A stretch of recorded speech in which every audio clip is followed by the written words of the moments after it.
Good morning, I'm still Jeremy and I'm here at Matsusaka Station in Mie Prefecture in Japan. This is one of the big stations in this area. There's two big train lines that go through it. I think pretty much all trains stop here because it's a big deal. But there's one train line called the JR Meishō line, which is far, far less of a big deal. It starts here and it winds through the mountains, follows a river and just ends. And it has seen a lot over the years. It has been destroyed, it's been threatened to be abandoned by its owners. There have been runaway trains on it sometimes, and yet it persists. It's come back from the brink of destruction so many times, and despite all that, not many people ride it. Even now, most of the stations along it get fewer than 10 people a day boarding the train there. So today, riding the JR Meishō line end to end to see what it's like, learn about its history, learn about some of its weirder stories, and find out what it looks like. I have a tight schedule today because trains on the Meishō line are so infrequent, about 2 hours apart.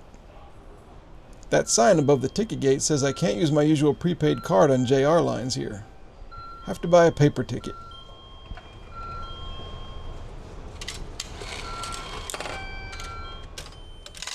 Actually, I'm glad to get some more coins. I expect most of today I'll be paying with coins on board the actual trains directly to the driver.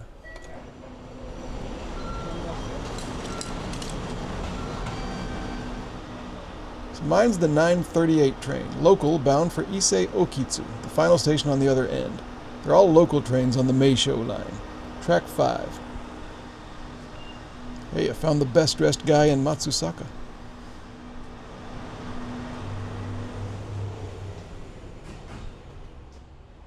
There's my train. It's a single diesel car.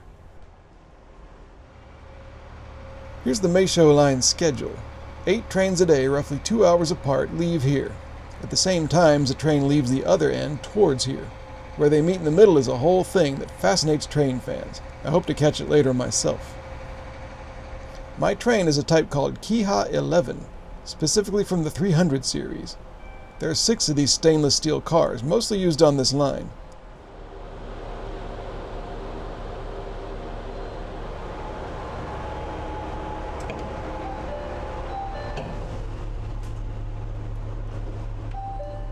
As I expected, not many people riding this train. It has a capacity of 110 people. Okay, the driver has just been handed his loop. That's the very old school system that draws train fans to this line. I'll explain more later when we get to the halfway point, but possessing that is like a ticket that lets this specific train enter the Meishō line tracks. Note how the loop has yellow bands on it. Remember that for later.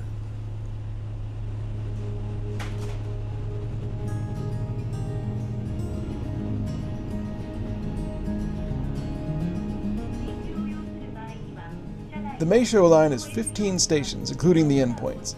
It takes 1 hour and 24 minutes from end to end and goes 43.5 kilometers, about 27 miles. It averages 31 kilometers per hour with a maximum speed of 65 kilometers per hour. It's really divided into 2 halves in a way. This first part is flatter and has more larger communities, although large isn't really the word for it. The second half is the more rugged part through tight winding mountain curves and over rickety river bridges. Over 1,500 passengers a day board JR trains at Matsusaka, but that includes the bigger Kisei line. I don't know how many a day board just the Meishō line there, but it's probably a small fraction of that.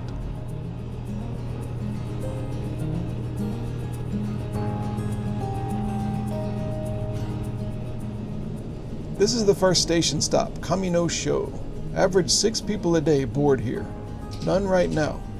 This is the newest station on the Meishō line. It was added in 1960. The next station ahead is called Gongen-mae. When the Meishō line was first opened in 1929, that's as far as it went. The next year, 1930, then again in 1931 and 1935, the line was extended more and more. But the Meishō line was never really even given the chance to fulfill its true potential. The original plan in the 1920s was to create a line that connected Matsusaka with the city of Nabari. In Japanese, the first kanji in Nabari, na, can also be pronounced mei. The first character in Matsusaka, matsu, can be pronounced sho. So they named the new train line Meishō. This is a common way of naming train lines in Japan. But in 1930, another railway opened a line that connected Nabari and Matsusaka. That evolved into the modern Kintetsu line. By the time the Meishō was extended to about half its intended length, there was no point in continuing it to Nabari after all. What was built stayed, but furthering the project was abandoned. It's been a half-realized train line ever since, still carrying the name that cruelly mocks its very existence. This is Gongenmai, the former 1929 endpoint. 33 people a day board here. None right now.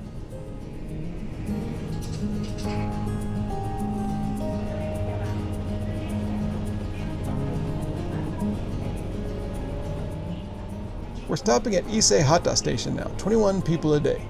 And we're out of the city limits of Matsusaka and inside the city of Tsu, where we'll be for the rest of the ride. There are about 3 other passengers besides me, and I think 2 of them are just here for the train, like me.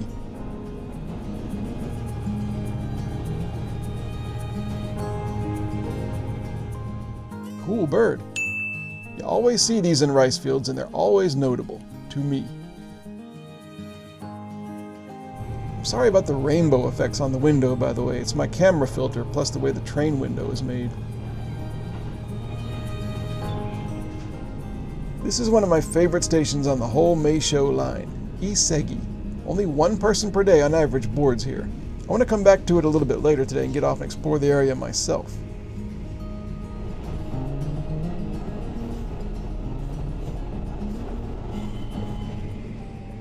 I'm going to get off the train to look around this station, Ise-Kawaguchi.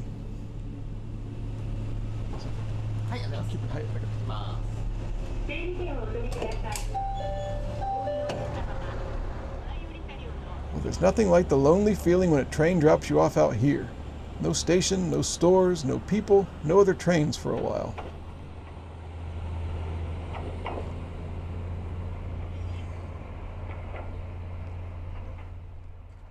The reason I wanted to get off here is that this is the oldest station on the Meishō line, except Matsusaka Station, which is part of a different story. Of the stations only on the Meishō line, this is the oldest. It was established in 1925 as the endpoint of a private narrow-gauge line called the Chusei Railway. In 1931, the Meishō line was extended through here, so the 2 lines connected. And then the Chusei Railway was abandoned during World War II, and now this is a Meishō-only station. And now JR uses it to store some cool-looking equipment. Everything feels kind of inert here. Well, there are some trees cut into circles there. And someone wondering why a guy is wandering around with a camera. Well, here's an interesting old store. It's called, or was called, the Tanaka branch. Still something inside. Still can't be a shop, can it? Look at this great old sign. Sony Ever-Ready Batteries. Mirinda, grape, orange, lemon, lime. I think it says. Soda, I guess. Very faded, but that's Mirinda with a Japanese logo. Alright, Main Street, Ise-Kawaguchi. Well, here's something else open. New and used cars. Buy, sell, and auction, I think it says. And naturally, their own pet dinosaur tied to the fence.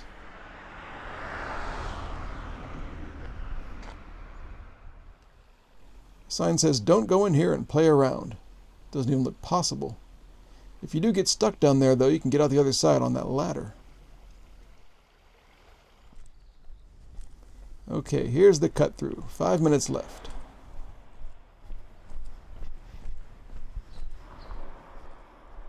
Nice new looking car amid overgrown rubble, basically.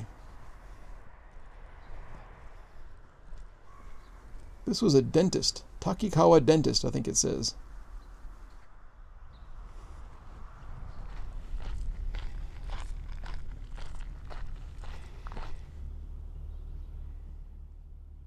Made it with 2 minutes to spare. Normally about 11 people a day board a train here. I guess I'm number 12 today. Okay, I see the train coming. I'm going to take this next train back up where I just came from to go to that one station, Isegi, which is the least used station in all of Mie Prefecture, actually, and on this line, of course. I've been out here about 20 minutes and just sweating buckets. I'm going to be there for about an hour and a half.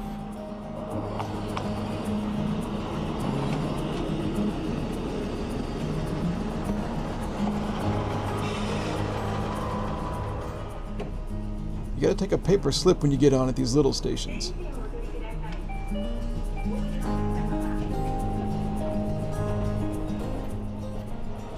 This is a different train than I was on before, but that's the same yellow banded loop. There's only one, so my first train transferred it to this one.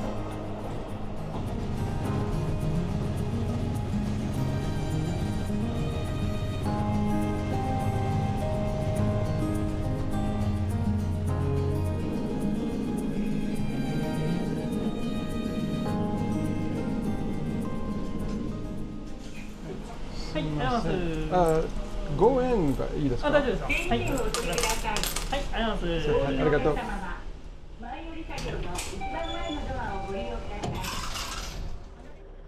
Okay, here I am, Mie's least used station, Isegi. One person a day gets on here on average. Now I'm really stranded for a while.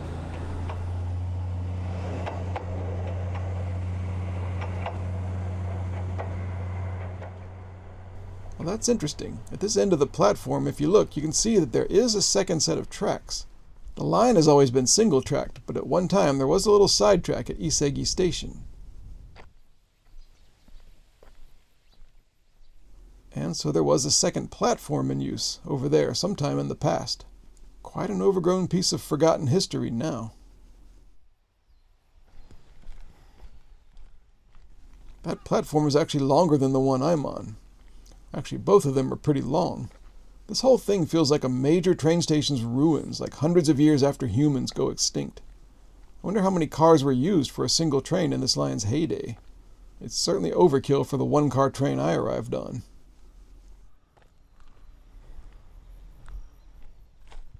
Oh wow, perfect abandoned bicycle behind this building.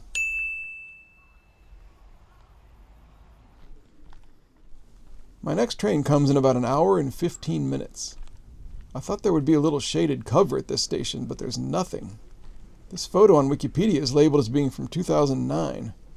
I don't know why they would remove such a simple little thing. Here's the illustrious station exit, just a break in the rusty fence.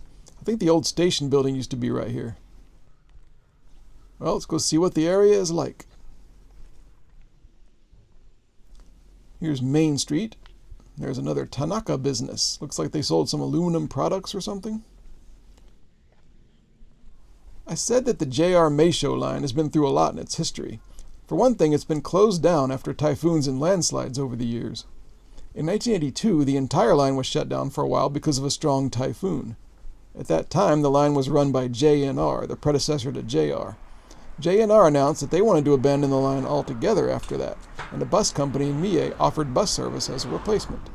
But the roads weren't that good, and the idea didn't take, and reluctantly, JNR reopened the line. And then again, in 2008, damage from a typhoon and resulting landslides shut the entire line down. A week later, the first half from Matsusaka to Ieki station was reopened. JR announced that the even more rural second half would not be reopened, but would be replaced with a bus service that JR would run. But residents in the city of Tsu objected to the closure. A temporary bus service did start on the second half of the line, while for several months there were meetings and talks about what to do. JR said that even if it spent the money to reopen the destroyed facilities down the tracks, another disaster would just come along and mess it all up again. A simple little frog figurine. But I like the vivid blue, let's count it. So it looked like at least half the Meishō line had finally met its end. But, miraculously, an agreement was made. JR would help pay to reopen the second half of the line, the city of Tsu would pay for flood control, and Mie Prefecture would pay for mountains and landslide control. In 2013, 5 years after the typhoon, JR began fixing the tracks. In 2016, the replacement bus service ended, and the first train in almost 8 years once again set off down those tracks. The same tracks we'll be riding later. That building up on the left is a museum, or it was. It's a machikado, one of Mie's so-called street corner museums, small informal cultural displays run in people's homes and things.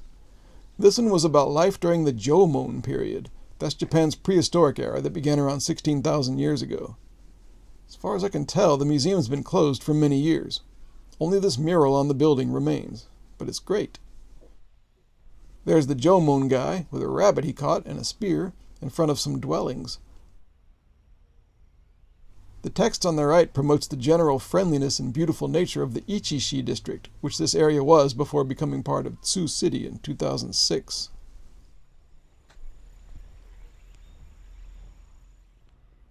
The Jomon period ended about 2,300 years ago.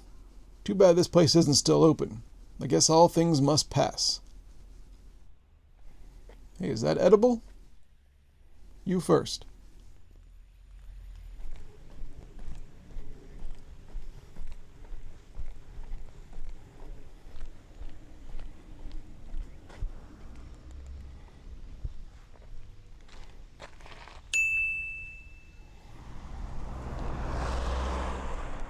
Still an hour until my train, but there's not much else to see here.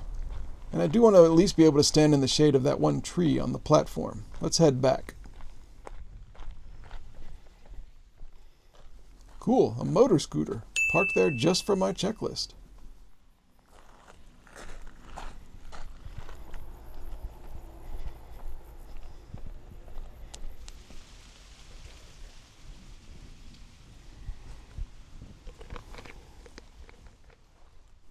While we have time, let's talk about the runaway train I mentioned. Another unfortunate story from this hapless train line. In August 2006, a driver parked a train for the night, as usual, at Ieki station, which we'll be visiting next. It was 10:30 p.m. He set the brake, but forgot to put the clamp on the wheel on the rail. The air pressure holding the brakes against the wheels slowly leaked out. Some train wheels have a failsafe that when this happens it makes the brake even more firm, but in this train's design it had the effect of releasing the brakes. And gravity finally took hold. A little after midnight, the empty train started rolling, since the tracks aren't perfectly level at that station. The train kept a-rolling, through the darkness, about 8.5 kilometers, past 3 other stations before finally coming to a stop near this station, Isegi. As it rolled, it automatically triggered the lights and bells at 23 road crossings. People in cars would have seen an unscheduled rogue ghost midnight train, no lights and no people, rolling by at 25 kilometers per hour. About 10 minutes after it had started rolling, a woman in a house near here heard the chimes at the crossing gates outside, knew that it was unusual, and actually witnessed the train roll slowly past, pause at an incline, roll backwards a little, and then stop. She called JR. The brakes were modified to prevent this happening again.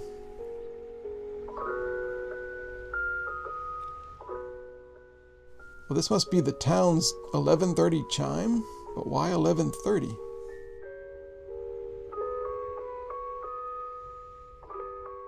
One more runaway train story. 3 years later, in April 2009, a driver at that same station stepped off the train to go inside for a couple of minutes and forgot to set the brake at all. That train, again with no people aboard but with the lights on this time, started rolling down the tracks and ended up at nearly the same exact spot. Exasperated and embarrassed, JR started parking the trains all the way at Matsusaka for the night.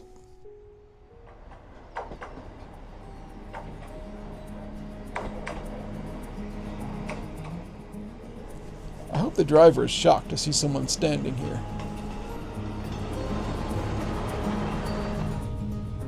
I'm riding to Ieki Station, the center of the line by time and distance. It's the site of a daily ritual that brings train fans from all over Japan. I'm sure I won't be the only one filming it today.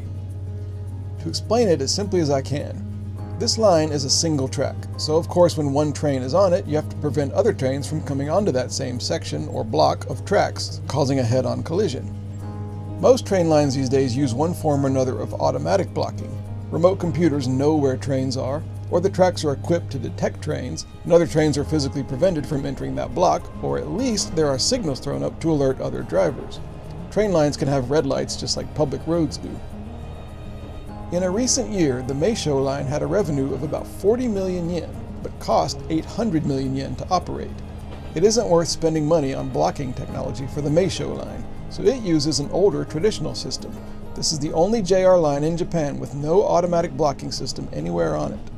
Instead, to drive a train onto a certain block of tracks, the driver has to have a specific physical object called a token. This is a system developed in England in the 19th century. It doesn't really matter what the token is, but the Meishō line uses one typical of tokens from decades past. A metal plate inside a leather pouch attached to a big hoop. The Meishō line is separated into two blocks. The first part, between Matsusaka and Ieki, uses the token with the yellow banding on the loop. There's only one like that, and we have it, so we're the only train on this part of the line, assuming no rogue driver or runaway train at the other end. It's a super low-tech way to avoid collisions.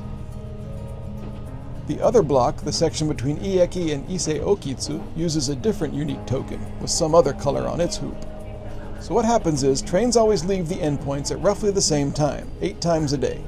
Both are headed all the way to the other endpoint. They meet at Ieki, the only station with 2 tracks and 2 platforms. A station employee there takes the driver's 2 hoops and exchanges them. Now with the proper tokens, the trains are each allowed to continue forward. It's the pomp and circumstance of the exchange of the tokens that's so unusual in Japan, and what train fans love to watch. Okay, we're arriving at Ieki. You see the double tracks, and the other train that just arrived a couple minutes ago.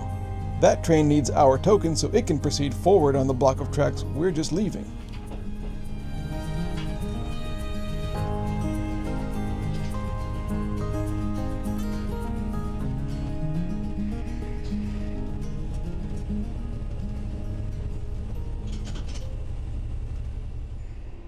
I want to capture this on video, but let me get my bag just in case I get confused and the train leaves without me.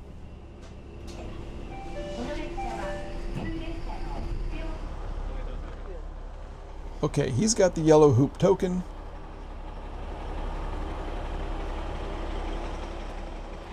He actually takes it inside his office first. I don't know why. While we're waiting for him, in other news, Ieki Station is the busiest station on the Meishō line, except maybe for Matsusaka. 232 people a day on average board here, and they're nearly all high school students in the afternoon, since the area's only high school is here.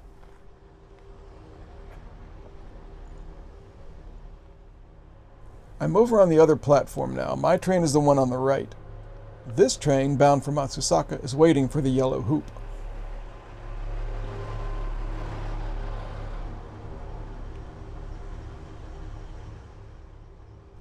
Okay, here it comes.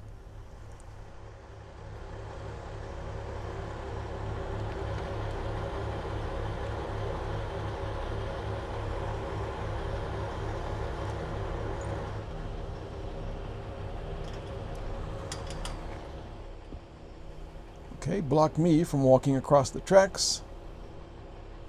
Go say something to the other driver. This whole thing takes about 10 minutes each time. Lots of procedure and officious performances, if you like that sort of thing. And people certainly do. I'm enjoying it. Okay, he's got his colored flags, very, very old school. The hoops, by the way, are a throwback to when drivers used to hold their arm out the train window and someone on the platform would hold the hoop so it got caught on their arm and they didn't have to stop the train to get the token.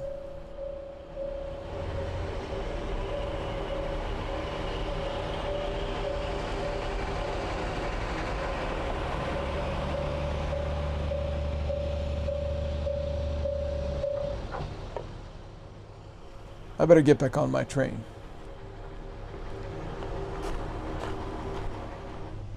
Oh wait, we don't even have our new colored loop yet. We can't leave.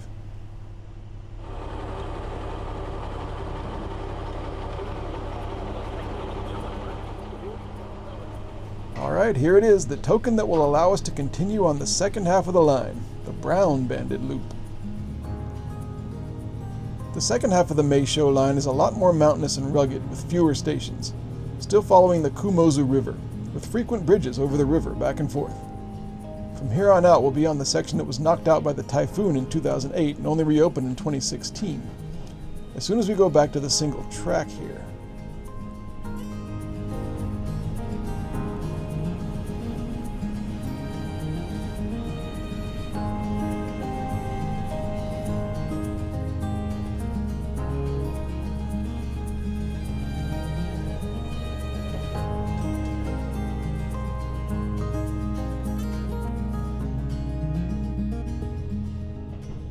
Looks like they're cultivating tea down there.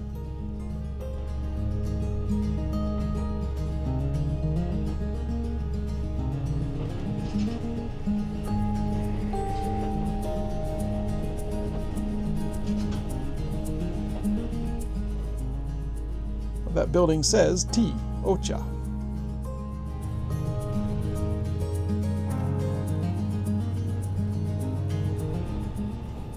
Look at this old water park.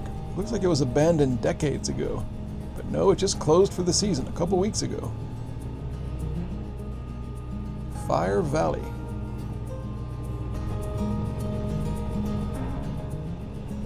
And here is Hitsu Station. Average 5 people a day. Again, none now. And it's the final station before the end.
Okay, this is it. Ise-Okitsu Station. This is the train I got off. It's actually leaving in 6 minutes to go all the way back to Matsusaka. But I'm not going to take it. I am doing that, but I'm going to wait for the next one, which is in a couple hours.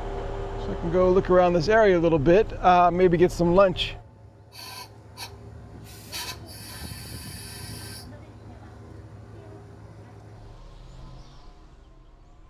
It's a nice little station area. Not indoors per se, but comfy.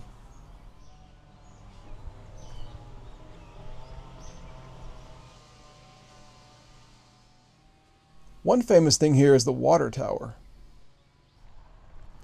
Not nearly as nice right now as online pictures. I guess they're refurbishing it. Usually it's all covered in ivy and old-timey. It's an old water tower that steam trains used to use to get water when they stopped here. Well, here's what it used to look like when it was all rustic and awesome.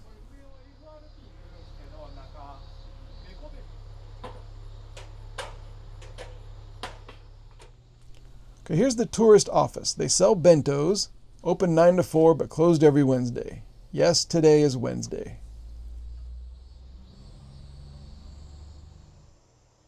Well, here at the station there are some ads for local restaurants. Here's a cafe open 11 a.m. to 5 p.m., closed Monday, Tuesday, Wednesday.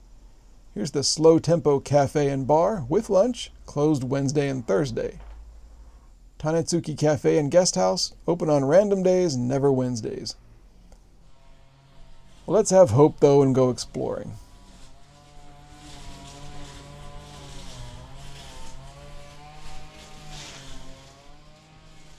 This is an extremely charming little village, not overflowing with restaurants, but kind of incredible looking, and real, not touristy.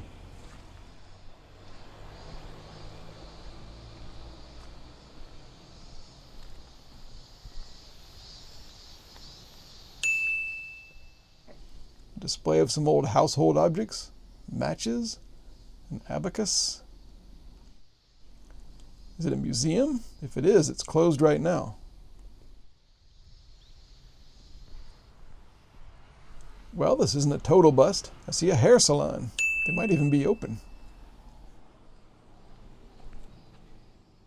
All right, well, I guess I'm going to have to end this here. I've seen the train line. It is glorious, and no one is riding it. So I would say if you're ever here and you like trains, come see this, especially the second half, which winds all through the mountains and right along the river. And there's a bunch of river crossings on these little trestles. It's really, really great. Right now, there's about 2 hours until the next train leaves, so I'm stuck here for 2 hours. There seems to be nothing happening for lunch. It's about 1:15 p.m.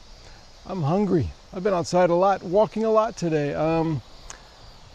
But the few things that are here are not restaurants, and they're closed anyway on Wednesdays. So it might be me hanging around this train station for about an hour and a half and just eating some chocolate snacks I have in my bag. But, you know, that's how it goes when you wander on a train line like this. Let's look at today's checklist. An abandoned bicycle, finally. Interesting statue or figurine. Motor scooter. Obachan with cart. Notable bird. Cartoon drawing on sign. Graffiti. Hair salon. Tree cut into circles. Car elevator. Beer vending machine. Okay, not bad for a little rural train line, I would say. So thanks for riding the JR Meishō line with me, and I will see you next time. Watch today's extended video, plus exclusive travelogues, video diaries, and get other stuff at patreon.com/T1DWanderer. Special thanks this week in random order to David Richley, Michael Fedor, Calvin Ferreira, Matt Kane, Will Phillips, Thomas G. Ritchie, Russell Davis, Lever Wong, Samantha, Ray Nichols, Lars Steenberg, and Darcy Otranto. Thanks for wandering the JR Meishō line with me. Everywhere is worth exploring.